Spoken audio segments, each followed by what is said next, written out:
านยามนี้มันเห็นแล้วหวนชวนลงไหลยืนพันแท้เดียนไก่ไก่นกไก่นาตลาด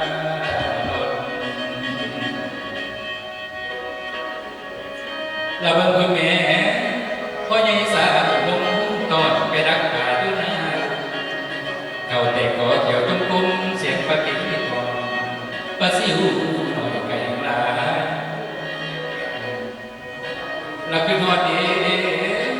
ที่ทอดน้องและอ้ายไปทิศอีสานไปทำงานอยู่เมืองไก่อยู่จังได้โน้ตดี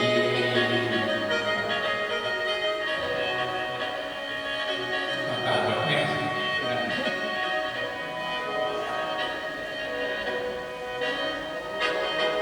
คือเต็มไรที่เราไปรับไปรอแล้วกันลงก่อน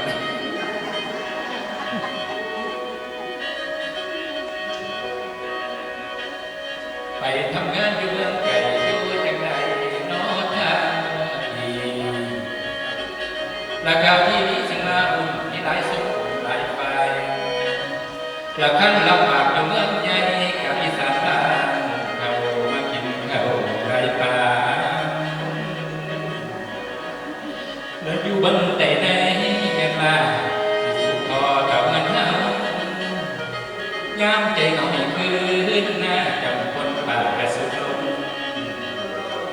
ชีวิตคนไทยบ้านคนอีสานเขากันง่ายละมาเบิ่งเด้อเดี๋ยวกะเด็กคอยไป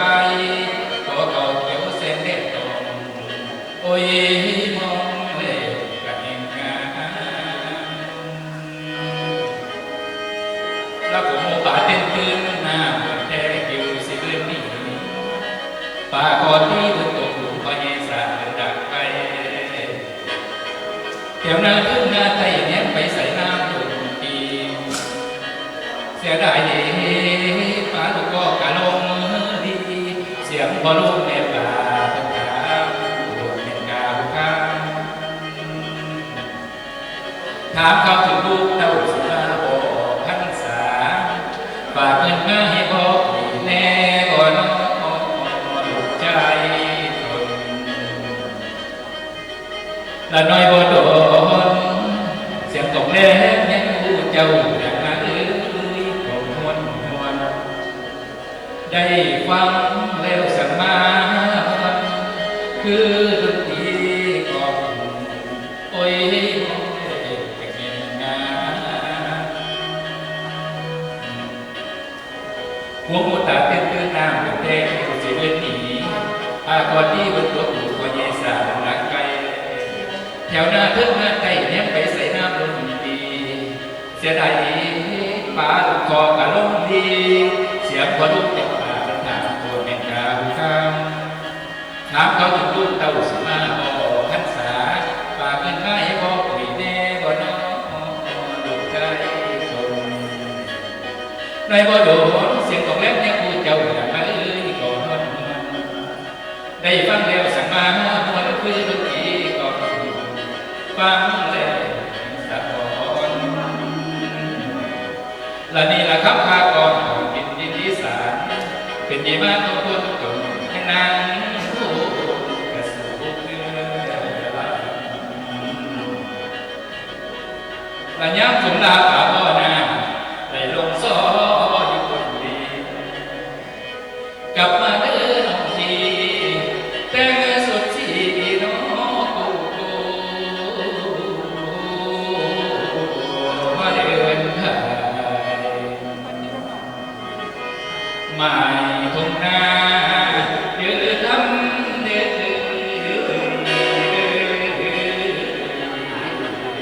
โอ้ยดีสาวันอยู่ที่เราแล้วเมื่อตัวรับที่เราต้องเห็นที่เราเห็นข้างกันเราก็ต้องไปบอกไกลจากอะไรแต่เราเป็นเราขออุดรมารับเนี่ยอะไรหรอกเอาลี่ให้ไหมนะครับไปเอาลี่ก็เอาลี่แค่ไหนดีก็ลี่แ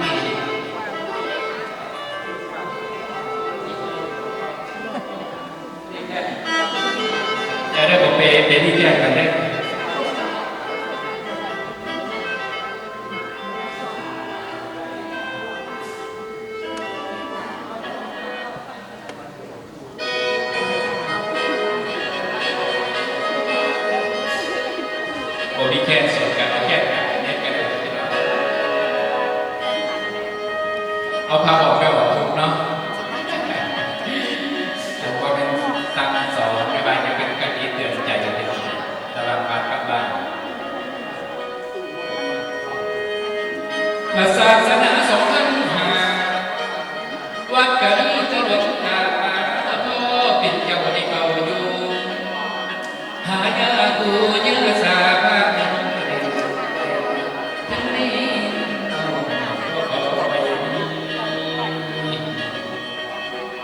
ต่อภาพดอกไม้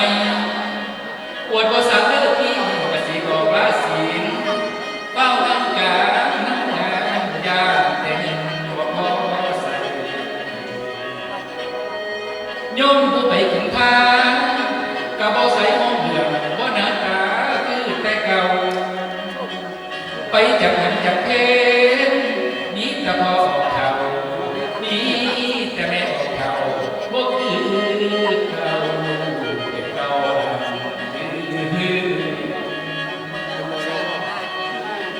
เป็นน้ำหนังละพี่น้อง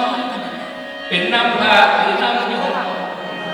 เบื้องละสมพอกันเพิ่นมาป้าได้ทางโยมบ่ไปกินข้าวบ่เลิกใส่หลงตาเท่ากับพ่อมีบางแห่ส่วนดวงตาแก่กับคนมองดูทางจะของบ้างเป็นอย่างไรอยากขอมันใส่กันให้มันพ่ออยู่ในกระสือต่อศาสนาแต่ยาพวกบังอะไรกล้าแต่ผมในคนเขาเบาดังคนสมัยนี้มีให้เห็นท้องเป็นข่าวพากันแตกงามได้ยินข่าวว่าบอกไปหวยแม่นข่าวเด่นหาบอกหัวซาพระบาทบานย่ำเป็นการเป็นงานเปิดเครื่องปืนอยู่ก่อน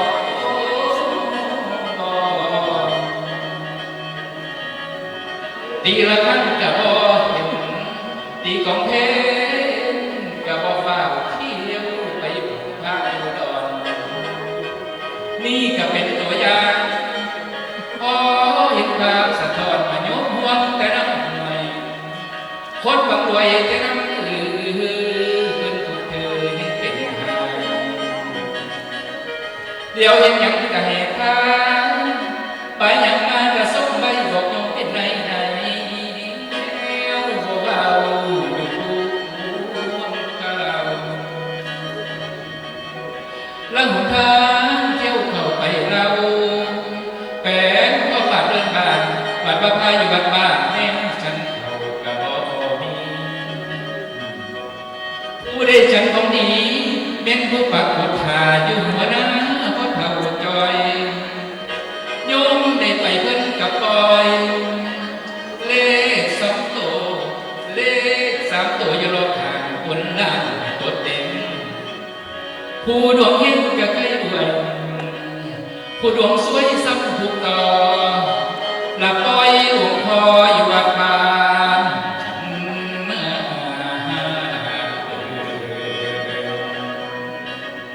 ถ้า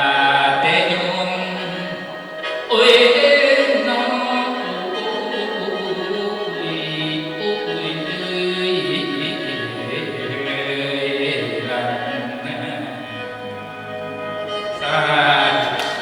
ว่าสายเราไปหน่อยแค่ตัวปากเลยสารรวยทุกอย่างที่คุณทำได้ผู้ใดฟังวันไก่วิทยาอยู่บังคนนี้เด้อคือตัวอย่างของผู้ปัญญาสิไปสิบ้านนั่นเองก็มีไปรอดปลอดภัยผู้ข่าวไปรับนั่นเองก็มีแต่ความสุขคือกันนะไปรับคุณกับทีมหลายบ้านมีแต่ไปรับของพอไปรับของใครกับของพี่ของน้องมาพี่น้องเอาใครบ่มีเงินมีข้ามหลายไปจากขนาดแสนช่องแต่บอกว่าอุดรนี่เด้ออุดรสิจัดเป็นให้อยากฟังมันยังจะมีวันพอฉลาดแยกขนาดไม่ต้องเป็นไม่ใหญ่ปานเย็นผมกับจ้าที่เพิ่นวัดระดับพี่น้องกับพาไปกับไปบอกว่าขอพี่ขอน้องเด้อรับเป็นผู้เฒ่าผู้แก่ให้พ่อมาฟังกับภาษาแต่ก่อนอยากเป็นหมอลำพี่น้องจะเป็นเด็กน้อยเพราะว่าพี่น้องมีแต่หมอลำแต่ว่าพ่อแม่เห็นความลำบากยากจนก็ได้เห็นมาเรียนหนังสือมาอยู่บัดทงพอจะพูดกิโลแล้วก็ต้องบน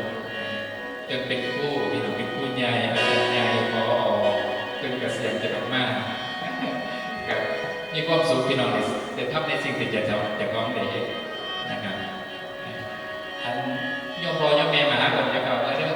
ไม่ได้มาฝากจริงๆอยากฝากกับทุกคนนั่นแหละผมมีลูกเป็นมหาลัยหลาย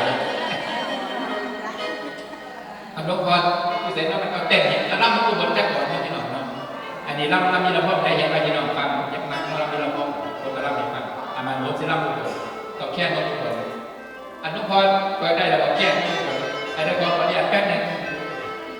เยอะในหันนี้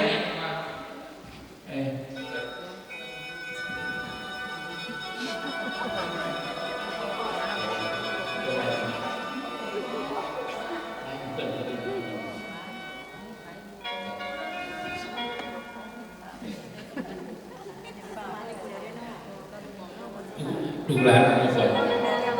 การเล่าคนนี้เรา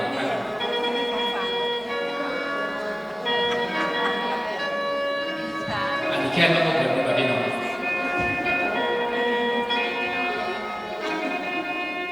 พี่น้องอย่าเพิ่งโพสต์นอนกับเราไปที่ยูทูบเด้อกินเข้ามาพอออกอุดรก็พูดเองเบิดทุกคนดอกยาคันว่าหาได้เงินบุญนั้นสิบ่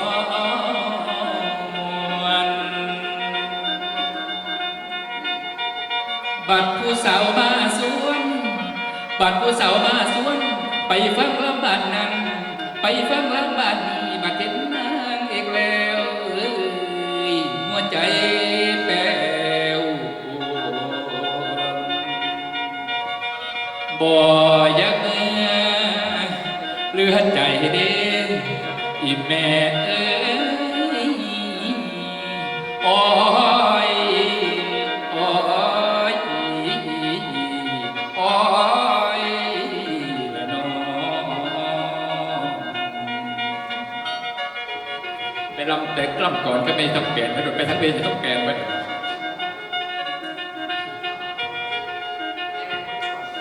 คนช่วงเรียกอยู่คนอุดรเดี๋ยวไปถึงเวทีลำพันยูพี่กาย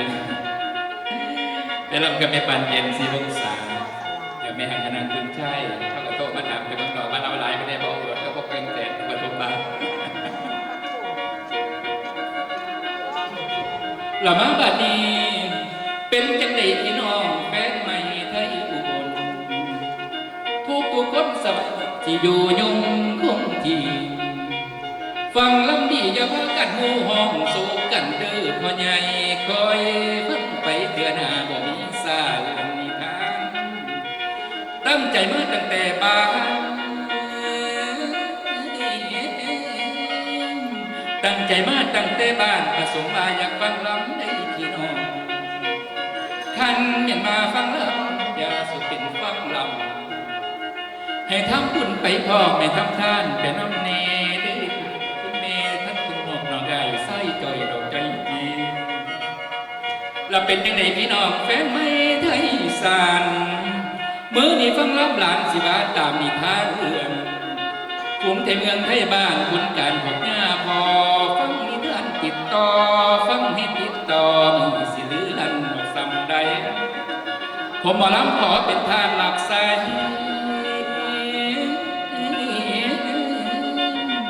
ผมหมอลำขอเป็นทานหลักใสเป็นน้องไม่ไทยอีสานผู้แลแล้วขอเป็นหลานในเฮือนสีหอมกินปลาปิ้งต่างเป็นจริงเป็นหวานฟังลำลานอีหูเรื่องดังทั่วเมืองกองตัวป่าที่ลานหนาสิทรงพรแล้วบัดนี้เลยสิทรงพรใจความในใจที่ลานนี้สิทรงพรเดินได้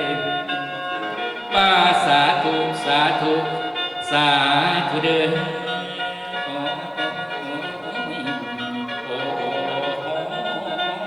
สาธุเดินสาธุเดินไผ่ผู้ฟังน้ำขาของตาแจ่มสว่างแน่ทนเยอะมีความยุ่งยากลูกป่าได้ตัวแดงคนในกรุงแก่แค่แดนทิพย์เด้อเจ้าอีสานทั่วศรัทธามีงานอย่าสูลืมเด้อหลานน้อยให้ขยังถึงห้อยลุงตาน้องและพี่ผมมาล้อมผู้นี้บ่ลืมเจ้าหรอกดังกันขั้นเวลามันก็สั่นพันปวนวันหีในลำยาวของน้ำสิรวยลงตอนท้ายคนทั้งหลายหาได้ฟังไปให้คิดอ่านหามีงานให้เอิญใส่คือไม่ดอกก้อนกลางไผผู้ไปบาดจางไผผู้ไปบาดจางให้พ่อแต่คนดีให้สุขีสุขทั้งยาสุนีปุ้ยต่อขั้นเวลามันก็ก่อนขอลาลงไปก่อนแล้วผมหมอลำกะสิจนจากแล้วสิเมื่อบ้าน ฝ่ายอีสานสิเมื่อบ้านฝ่ายอุบลโอ้ยคำมืออ้อยอ้อยอ้อยสาธุบ้านสิเตยพี่น้องฟังอยากฟังอยู่บ้านเตยพี่น้องอัดเตยไม่ได้หนึ่งเปิดได้หรอกลูกพี่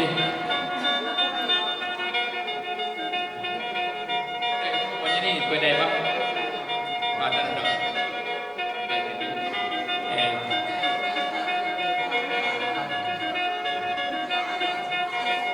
มันจะเขียนแบบเตยพี่น้องอยากฟังเตยอยากไปถึงแฟนฟังผู้เคยเป็นแลนเมืองสาเกตไหลประตูลอยเอ็ดดีเดือนน้องพี่เมืองสาเกตท่าดีผมมาลำยังคือมันไปลองโอลำสีสมเด็จแก้วกำบาดสามารถเมืองจัดกูอำเภอเมืองทั้งจังหารแต่ละงานบ่เคยเล่นมาคอยเป็นกำลังใจไหลเข้าไปทั้งหลังหันทั้งนี้ของมาตอนฝากภาคภูมิใจแสนซาบซึ้งแฟนเชียร์ดึงขอพญาจำจิตตาบ่ลืมได้แถวโพชัยเคยไปลองและเขตอำเภอโพนของมีบดีน้องโคคุณปะทุนตะคุณทานจะเป็นหลายว่าแต่ไปลำใสพี่น้องลังเด้อลายเอิ้นมาใส่มาไล่สวมความภูมิใจผมหมอลำสิส่งมาบ่เคยเลยกิ่งเชียงขวัญบ่เคยแห่งละนั่งเชื่อกันแห้งจนฟ้าแก่งยกกับพี่บ่ลืมน้องบ่ลืมพี่พระบาทกุลีบ้านอุ้มเมายังคือเขาบ่เปลี่ยนไปเสรภูมิยังจือได้คงมาใส่ทั้งน้องฮีพนมไพรคนดีพี่บ่ลืมแต่เขาบ้านสามขาบนซ้ายสุวรรณภูมิน้ำเข้าเมืองสีภูมิเคยอุ่นเกลือบ่แกงหงมายอมหอดตื่นเมื่อสาวหอดนั่งหนาจึงมาอื่นดอกสังกันและจากหลายวันบ่ลืมเดือนจากหลายเดือนยังจำได้ทางเกษตรวิสัยเมืองบัวแดงบ้านจานทงปทุมราชก็ลืมหลงผมหมอลำยังจือได้ขอกลับมาหลับใจแฟนไกลๆอย่าสูลืมผมหมอลำยินดีมาราคาหน่อยขอนำหอยผู้เป็นพอและยังรอคอยพวกเจ้าสิไปบ้างเม็นแหล่งข้าวหานานวลโอ้ยเอ้ยเฮ้ยลันนาขอบคุณหลายๆครับพี่น้องเอาซ้ำนี่แหละเนาะมันจะเกินหอดกันเนาะกันเกินหอดเขาดอนกันบอกเป็นหมดเพราะนั้นมันรับให้แน่เด้อมันรับให้ยายแน่นั่นนี่ปกติผมก็สิไปรับส่งดวงวิญญาณที่เป็นหนาศพหนาอย่างนั้นไปทุกทีทุกแห่งที่เป็นเชิญถือว่าเป็นบุญกุศลเป็นวิธีหน่อยวิธีใหญ่หมอลำหน่อยใหญ่กับพระอุดรเป็นจักรเบิร์ดลองเปรียบเทียบกันเป็นกระตุกกันจากหน้าก็พระอุดรหาไปไหนผู้ใดสิดังกว่ากันผู้ใดเต็มวันกับกันไปเสียละกันถูกกันอันบอกไปซื้อหรอกพี่น้องเพราะว่าส่วนมากพี่น้องเขากระบอกจากหมอลำไปหาเพิ่นคณะดังๆกับคณะหลายแสนพี่น้อง3 แสน4 แสนแต่สุดเพิ่นกับบริลัมโควิดผมกับบริลัมผมก็มีแต่บันทึกเสียงพี่น้องรัฐบาลเป็นจัดขอบคุณในหลายเอาไว้ท่านพี่น้องเนาะขอบคุณหลายครับในบุญกุศลหลายครับ